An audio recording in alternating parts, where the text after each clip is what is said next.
strength, what power, what a mouse!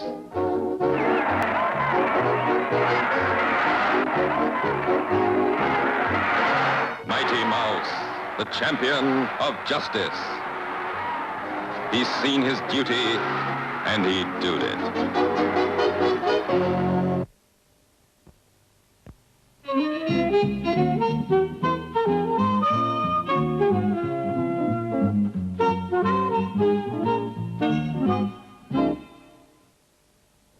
For the longest time in history, a British rider is leading the Tour de France, Chris Boardman.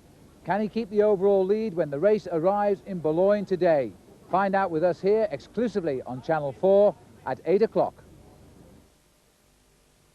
I just loved everything about him. I loved his outgoing personality. I never remember her sad or crying. She was always full of fun. I still think of him. Still listen to his music. Very well thought of, very highly regarded. After 25 years of the troubles in Northern Ireland, we look beyond the cold statistics to let the loved ones of those murdered speak about those they have lost. Part of the long war season. Starting today on Channel 4. This is Channel 4. Now the latest news with Zainab Badawi in London and Jon Snow in Jerusalem. It's 7 o'clock. Arafat warns the Palestinians will turn against the peace process if the rich nations continue to exclude them.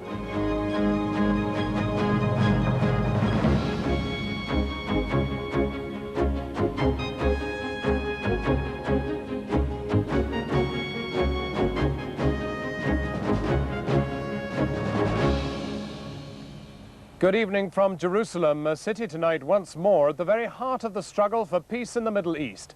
Yasser Arafat telling Channel 4 News that Jerusalem must now become two capitals, one Israeli, one Palestinian.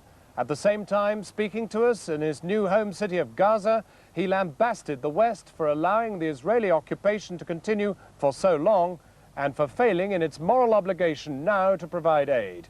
Tonight, as Arafat's very presence in Gaza triggers 3 motions of no confidence in the Israeli government, we report from both sides of the divide and speak with Mr. Arafat as he talks of Palestinians paying the price of peace, Israelis getting the prize of peace. The other headlines tonight: rebels in Rwanda capture the capital Kigali and another government stronghold, but French soldiers there say they'll halt their advance. Is it the beginning of the end of the war, or is the scene now set for a major confrontation between the rebels and the French? The Child Support Agency admits it's failed to meet key financial objectives. It says those who've campaigned against it are partly to blame. And leaders of the Railway Signalmen are expected to announce shortly whether they'll step up their strike action. The PLO chairman Yasser Arafat has accused the rich nations of the West of excluding the Palestinian people from their agenda. In a Channel 4 News interview ahead of this week's economic summit, he warns that unless progress is made, Palestinians could turn against the peace process. And in remarks which will anger the Israelis, Mr. Arafat says that the disputed city of Jerusalem could become another Rome, a city of two capitals. Today it was announced that Mr. Arafat himself is to take up permanent residence in the former occupied territories from this weekend. As the signs of impatience among the Palestinians grow, our correspondent David Smith reports now on Mr. Arafat's priorities and on the intractable problems he still faces. For most of this weekend, it has looked very much like the old Yasser Arafat at work, putting off to tomorrow what he should have done yesterday, holding endless meetings here in Gaza with those who will never question his diktat. Even at his huge outdoor meetings, the old tendency to keep Arafat somehow above the masses and the people themselves under firm control has created an atmosphere of fear rather than homecoming. The man himself, however, has clearly been moved and angered by what he's now seeing for himself for the first time, his people under occupation. And behind the scenes, we have found Arafat listening occasionally rather than having everything to say himself. And those who can teach him what he's never experienced, dealing with his own people and the Israelis here on the ground, not by phone or fax from exile. They insist he is taking advice, hence his decision to move back here as soon as possible, maybe even by the end of this week. He just told me now that he intends to come and to live here in Gaza and Jericho with his people in the West Bank and in Gaza. And this is his homeland. So this shuttling back and forth is going to stop? He's not going to... He's just shuttling for negotiation or meeting or conferences. Interesting as well, not all those around Arafat are yes men, old sweats from the PLO guerrilla days. Indeed, some emerging in the new inner circle have been critics, insisting, for example, that Arafat be far less autocratic, far more democratic. Do you think that Arafat understands that people want democracy? Yes, and he insists and he stresses about this issue, about democracy, and he stresses about the deployment, the redeployment of the Israeli military forces in the West Bank and deployment of the Palestinian forces in order to start elections. Skillfully, Arafat's using more than just the cult of his own personality. The memory of Abu Jihad, his number 2, assassinated by the Israelis in 1988, is evoked constantly now. Abu Jihad's widow is in the cabinet. What advice are you giving Mr. Arafat? I advise him to continue to rebuild our homeland and to continue the negotiation. Yasser Arafat's a past master at this, of course. His powers of persuasion famous when it comes to building a coalition, enabling him to survive. But that's no longer what this is all about. It's about building a government. And what matters now is Palestinian public opinion, not just here in Gaza, but also out on the West Bank, ultimately where Arafat hopes to build a Palestinian state. And there the mood is decidedly sceptical about the man and his mission. This weekend we visited Nablus, the biggest town on the West Bank and the economic hub of any future Palestinian state. Astonishingly, we saw no sign whatsoever of any welcome for the PLO leader. Not even the PLO, it seemed, had been organising. Nor did we find any genuine enthusiasm for what Arafat is saying and doing. As for Arafat's visit, it's important as a symbol of a Palestinian leader. But is it really going to benefit our everyday lives? Everyday life, here in Balata refugee camp, the seat of furious resistance to the Israelis in the past few years. What matters is not the politics of self-rule and free elections, but jobs. 80% of young men here are unemployed, primarily because Israel has shut the door on many Palestinians who used to work across the border there. I work here in the pool room. A lot of people hang around here because they haven't any work. You see the situation. Israeli patrols have closed the border between us and them because of the peace talks. So where can you go and work? Out of sight may be today, but the Israeli army does still control Nablus and will do so until Arafat negotiates a wider remit for himself. Arrests, indefinite detention without trial, the abuse of human rights. It's all still a fact of everyday life here as a result. My son went to Israel to work and they put him in jail. We needed him to work to bring food for his orphaned brothers. We had hoped that Mr. Arafat's return would bring the return of 3 million Palestinian refugees and the thousands of prisoners in Israeli prisons, but this hasn't happened. Those voices from the West Bank on the eve of Arafat's arrival here do carry a warning. Tomorrow in the ancient city of Jericho, he and his government will be sworn in. It's long since been a joke even among Palestinians about Arafat, the man who never misses an opportunity to miss an opportunity. Now he has to change the habits of a lifetime and seize the moment, because his people, it seems, will not stand for more of the same. David Smith. Well, I've been discussing a range of issues this afternoon with Yasser Arafat in the Gaza Strip. He was clearly angry that the Israeli occupation of the Strip had been allowed to go on for so long. We are human beings and we have the rights, because this occupation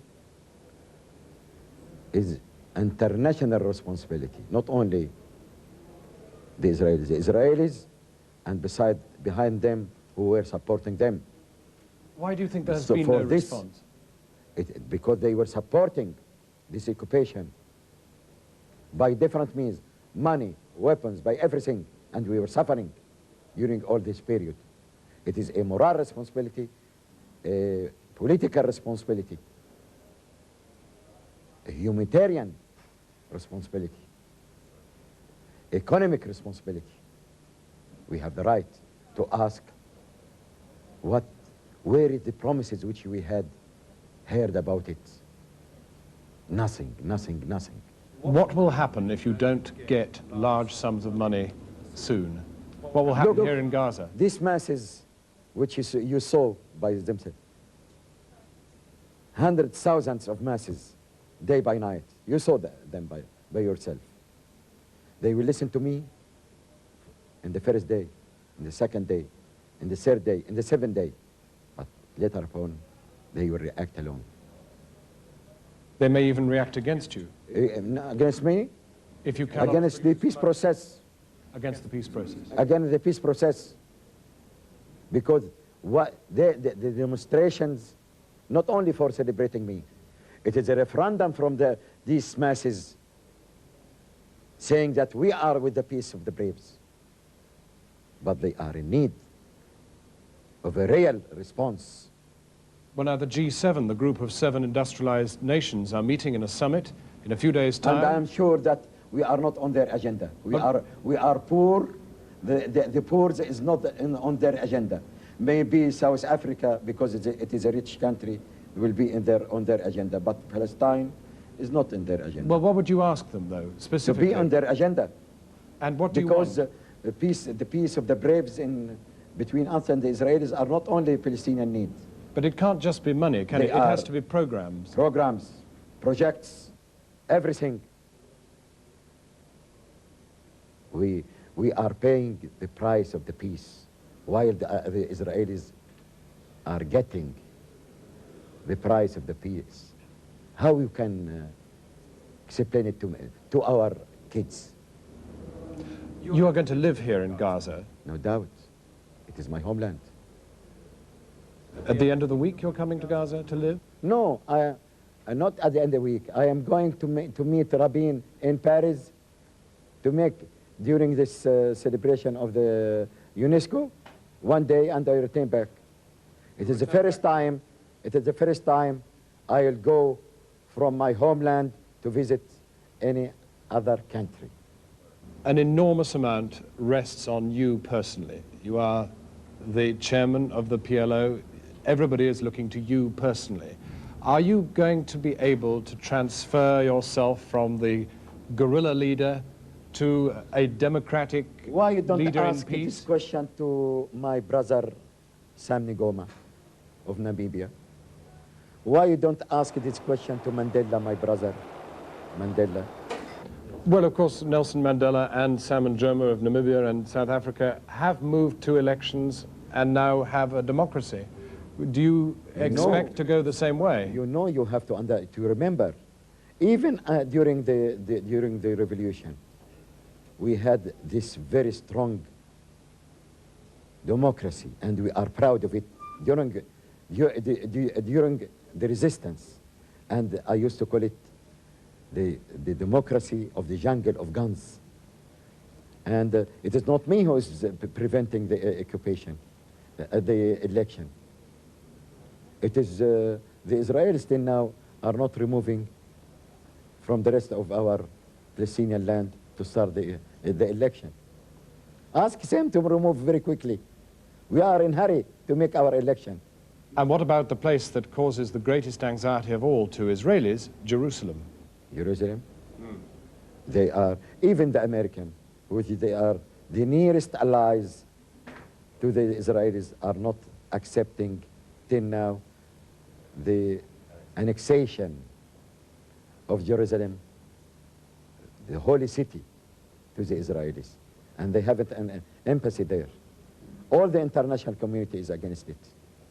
And yesterday I received some economic parties, Israelis and Arabs,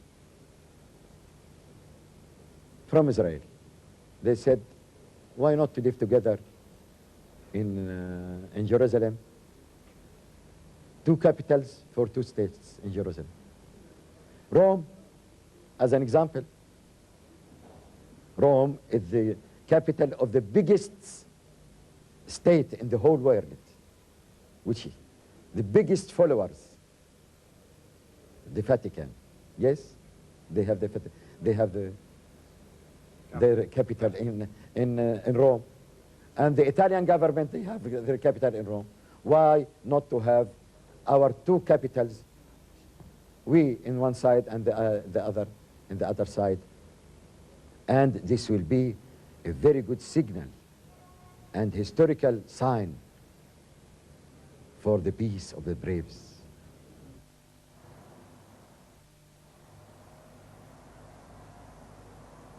Yasser Arafat talking to me earlier from Gaza. Now, here in Jerusalem, the Israeli government has tonight survived a series of votes of no confidence from opposition parties enraged by the arrival of Yasser Arafat in Gaza. At the same time, the Prime Minister, Yitzhak Rabin, has condemned violent demonstrations in Jerusalem by right-wing protesters and has accused them of using the very same means as those used by Islamic terror groups.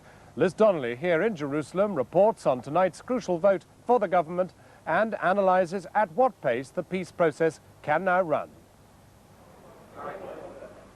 After a weekend marked by right-wing demonstrations and violence, Israel's government, with a working majority of just one, faced 3 votes of no confidence in the country's parliament, the Knesset. Opposition members are incensed by Yasser Arafat's visit to Gaza and accuse him of trying to set up a Palestinian state which would leave Israel extremely vulnerable, its width only 14 miles wide at one point. The government may have been confident of just scraping through, but held negotiations with one of the small parties in an attempt to get the broader majority it needs to command confidence. Tens of thousands of Israelis have taken to the streets in demonstrations which shock the government with their violence. After cars in Palestinian East Jerusalem were set alight and shops attacked, the country's Prime Minister likened the Israeli right to Hamas, the Islamic fundamentalists, saying they were wicked partners against peace. Their rhetoric reflected this. Tonight, the Jewish people began their holy war against Arafat. The main opposition party, Likud, which organised many demonstrations, distances itself from the violence, but hopes to defeat the government's policy by peaceful means.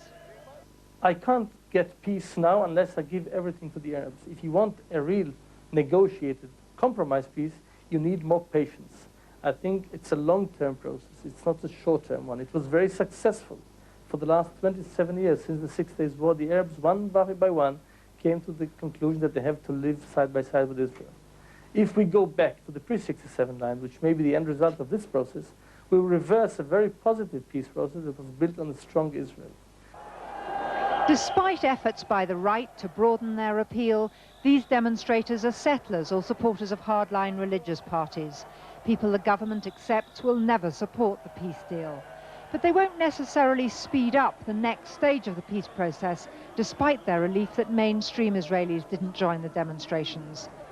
There is, though, a feeling within the Foreign Ministry, which did much of the negotiating, that the momentum must be maintained. If people will understand that there's an enormous change here in Palestinian-Israeli relations. Israelis are really open. Even those who are skeptical would accept a